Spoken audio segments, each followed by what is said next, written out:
Kita sama Mat bin Sahwat yang tidak lulus sekolah dasar. Sama Mat buta huruf tidak bisa baca tulis. Tapi ketahuilah sama Mat ini seorang cabul. Sama Mama dia adab, kekawin sama bocil. Sungguh sama Mat dirimu itu biadab seanjing. Kak, digoyang kak. Iya, ini las ini. Sinabi mo kondo, buta huruf. Sinabi mo kondo. La haula wala quwwata illa billahil azim. Alhamdulillah, kita di sini melihat bagaimana lagu yang kemudian mereka buat ya ikhwah. Tadi di awal mereka sebutkan sang Mamat yang tidak bisa baca tulis. Sang Mamat kemudian nauzubillah. Kita tidak tahu apa tujuannya dan apa maksudnya mereka membuat lagu semacam ini dengan seperti pakaian-pakaian ala Timur Tengah gitu ya. Kemudian sambil joget-joget seperti itu. Kita tidak tahu apakah yang dituduhkan itu kepada Nabi Muhammad SAW. Kita tidak tahu, tetapi kita melihat dari awal tadi dia mengatakan Mamat tidak bisa baca tulis. Kemudian Mamat merupakan naudzubillah min dzalik. Baik. Kendati demikian, kalau misalkan mereka kalau misalkan mereka menyindir kepada Rasulullah SAW, maka izinkan kami di sini akan menjawab semua yang kemudian disampaikan dalam lagu tersebut. Orang yang membuat lagu ini, kalau orang ini benar niatnya dimaksudkan kepada Nabi Muhammad SAW atau menyindir kepada Rasulullah SAW, itu sebenarnya sedang menunjukkan kelemahan argumen mereka ya ikhwah. Mengapa? Karena sejarah yang mereka bawa pun itu sangat-sangat rapuh. Begini ya ikhwah, menikah di usia muda pada masa lalu bukanlah hal yang aneh ya ikhwah. Bahkan dalam peradaban besar seperti Romawi, Persia, India, dan Eropa abad pertengahan, usia pernikahan mereka justru bisa jauh lebih muda daripada standar ya. Tentunya standarnya standar yang bukan standar modern seperti sekarang. Jadi standar yang dipakai di zaman sekarang adalah standarnya ya produknya produk modern, bukan ukuran universal sepanjang zaman. Baik ya ikhwah, di sini kita akan sepil pernikahan usia kurang dari 5 tahun dari non-muslim. Misalkan yang pertama, ada Putri Raja Henry I dari Inggris. Menurut Oxford Dictionary of National Biography 2004, ia dinikahkan pada usia 2 tahun. Ini non-muslim ya ikhwah. Tahun 1109 dengan Henry V, Kaisar Romawi Suci. Bayangkan 2 tahun ya ikhwah. Di abad pertengahan ada catatan bahwa beberapa bangsawan dijodohkan sejak bayi atau balita, meski resmi hidup bersama setelah si anak ini masuk usia remaja.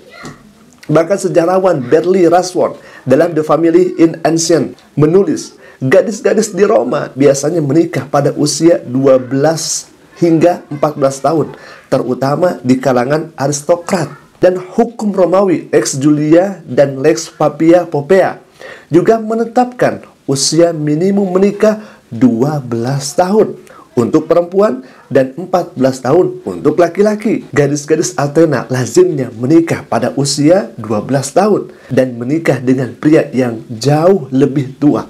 Yang mereka jadikan hujatan kalau kepada Rasulullah justru tidak pernah dipakai musuh-musuh Nabi SAW di zaman itu. Semisal Abu Jahal, Abu Lahab, Walid bin Mughirah, dan tokoh Quraisy yang paling keras memusuhi Islam selalu mencari celah untuk menghina, menjatuhkan Rasulullah SAW.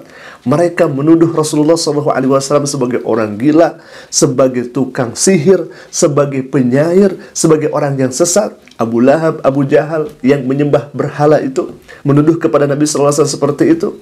Semua jenis hinaan sudah mereka lontarkan kepada Rasulullah. Tetapi perhatikan baik-baik, tidak ada satupun dari mereka yang pernah menjadikan pernikahan dengan Aisyah sebagai bahan ejekan atau serangan kepada Nabi Muhammad. Kenapa? Karena mereka hidup di masyarakat yang menganggap pernikahan usia muda sebagai hal yang wajar dan terhormat. Seandainya itu benar-benar aib atau benar-benar tidak baik, tentu mereka akan berteriak sekeras-keras mungkin, menjadikannya senjata emas kepada Nabi SAW untuk menjatuhkan Rasulullah.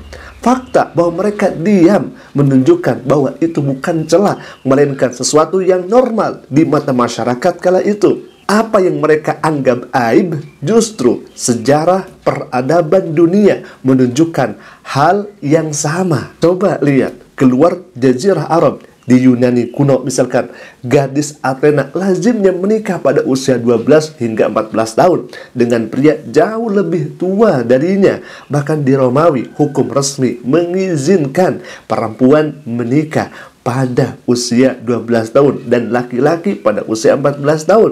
Di India kuno misalkan, bahkan dalam teks keagamaan seperti perempuan itu dianjurkan menikah sebelum menstruasi pertama. Di Eropa, abad pertengahan, usia 12 tahun untuk perempuan dan 14 tahun untuk laki-laki. Ini semua fakta sejarah yang tidak terbantahkan. Jadi, kalau misalkan pernikahan Nabi Muhammad SAW dengan Aisyah dianggap aib, maka hampir seluruh peradaban besar dunia juga mesti dituduh hina.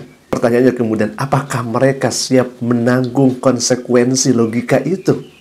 Apa yang mereka celah justru Allah jadikan jalan penjaga ilmu dan agama.